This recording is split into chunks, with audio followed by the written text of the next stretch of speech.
अभी हम साहब से भक्ति क्या है इसके बारे से सुन रहे थे। भक्ति का अनेक अर्थ होता है। भक्ति का अर्थ पूजा भी होता है, भक्ति का अर्थ सेवा भी होता है, भक्ति का अर्थ समर्पण भी होता है, और भक्ति का अर्थ अपने स्वरूप में स्थित हो जाना ये भी होता है। भक्ति हमारे जीवन के लिए बहुत ही महत्वपूर्ण है। इसीलिए कहा गया ना, उस मुक्ति रूपी मंजिल को पाने के लिए भक्ति प्रथम सीढ़ी है। भक्ति निसेनी मुक्ति की, संत चढ़े सब धाय, और जो जन भक्ति करे महिमा वर्णी न जाए। ये जो मुक्ति रूपी मंजिल को प्राप्त करने के लिए भक्ति एक प्रथम सीढ़ी है। तो हर व्यक्ति को भक्ति करने की आवश्यकता है, चाहे वह कोई भी हो। इसलिए भक्ति, सदगुरु कबीर ने कहा ना, अर्ब खर्ब ले दर्ब है, उदय अस्त लो राज, और भक्ति महात्म ना तुले, ये सब कौने काज।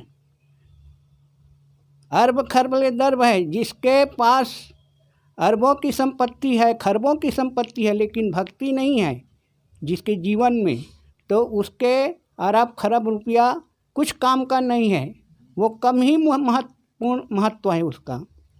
इसलिए हर मनुष्य के जीवन में भक्ति की आवश्यकता है। और गोस्वामी जी ने तो कहा है भक्ति किसकी करनी चाहिए।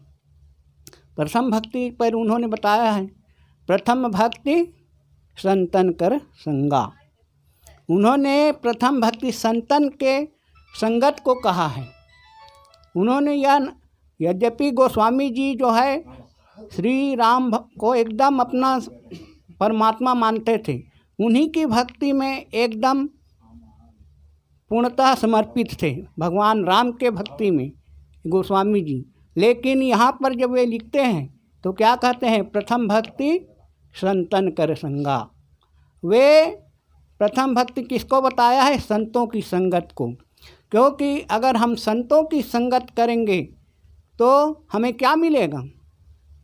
हम अगर संतों की संगत करेंगे तो हमें जीवन जीने की कला सीखने को मिलेगी।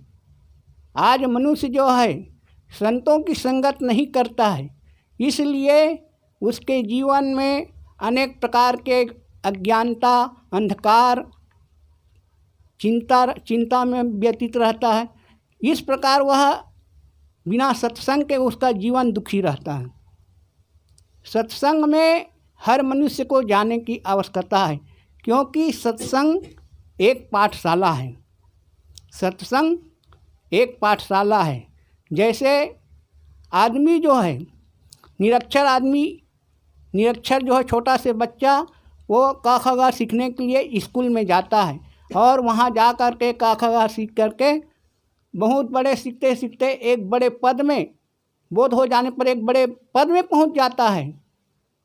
और पद में पहुँच करके वे एक बड़े पद कि कोई भी मास्टर होए, इंजीनियर होए, कलेक्टर हो, किसी भी पद में पहुँच जाता है। इसी प्रकार जो मनुष्य सत्संग में जाता है ना, तो उसके जीवन में जितने भी प्रकार के दुर्गुण है, दुराचार है, विकार है, दोष है, उसका जीवन दोषों से मुक्त हो जाता है, और वह अपने स्वरूप अपने आप में स्थित हो जाता है, अपने आप को पहचानने लगता है। उसका जीवन जो है धन्य हो जाता है। और जो व्यक्ति सत्संग से नहीं जुड़ा रहता है, उसके जीवन में अनेक प्रकार के दुर्गुण है, दुराचार रहता है, और अबोधी रहता है। इसलिए मनुष्य को सत्संग करने की आवश्यकता है। सदगुरु कबीर ने कहा है, संगत की जय साधु की, हरे और की व्याधि, ओछी संगत क्रूर की, आठों पहर उपाधि। हर मनुष्य को सत्संग करने की आवश्यकता है। मनुष्य तो संगत करता है, लेकिन किसकी संगत करता है, कुसंग का संगत करता है। मानव जो है एक सामाजिक प्राणी है, और सामाजिक प्राणी होने के नाते उसको संगत करने की आवश्यकता है। संगत करे बिना उसका जीवन चल ही नहीं सकता है। लेकिन किसकी संगत करना चाहिए यह वो जानता नहीं है। वह संगत किसकी करता है, शराबी की संगत कर लेता है, जुआरी की संगत कर लेता है, नशेड़ी की संगत कर लेता है। अगर कोई व्यक्ति नशेड़ी, शराबी, गंजेड़ी की संगत करेगा तो क्या होगा? उसका जीवन जो है नरकमय बन जाएगा, जीवन में अंधकार ही अंधकार हो जाएगा, दोष दुर्गुण से लिप्त हो जाएगा। इसलिए जीवन को सुखद बनाने के लिए हमें अच्छे संतों की संगत करना पड़ेगा। संतों की संगत, अगर हम संतों की संगत करेंगे तो क्या मिलेगा? संतों की संगत करने से हमारे जो बुद्धि है, बुद्धि में सुधार आ जाएगी। हमारा जीवन जो है अनेक प्रकार के विकारों से भरा है, वह जीवन निखर जाएगा।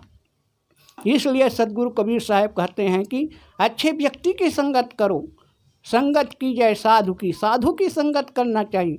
और साधु कौन है, यह प्रश्न हो सकता है। साधु कौन होता है? साधु वह नहीं जो हमारे जैसे भेष में है वही साधु होता है, ऐसी बात नहीं।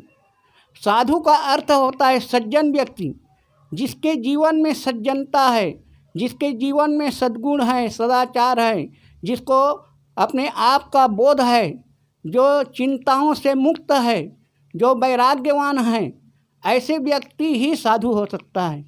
ऐसा नहीं कि वह घर द्वार छोड़ करके किसी आश्रम में रहे वही साधु होता है। यह साधु का लक्षण नहीं है। साधु जो है कोई ये कपड़ा में साधु नहीं है। साधु हुआ जाता है मन से। अगर हमारे मन में साधना है, हमारे अंदर साधना है, तभी हम साधु हो सकते हैं। और केवल कपड़ा पहन लिए और अंदर में सभी प्रकार के दोष लिपटे हुए हैं तो हम साधु नहीं हो सकते हैं। और ऐसे व्यक्ति की संगत करेंगे जिसके में अंदर में कुछ नहीं है तो क्या दे सकता है।